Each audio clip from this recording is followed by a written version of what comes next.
Now let's delete the folder using pathlib. So from pathlib, I'm going to import path, and here let's define the folder here. So folder name equal to path, and this folder is temporary folder 1. Now first I will check whether this folder exists or not. So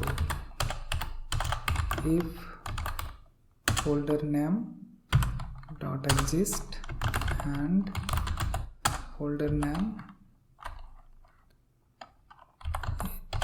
is directory, so we check two things. If this exists and this is a directory, then I'm going to delete this.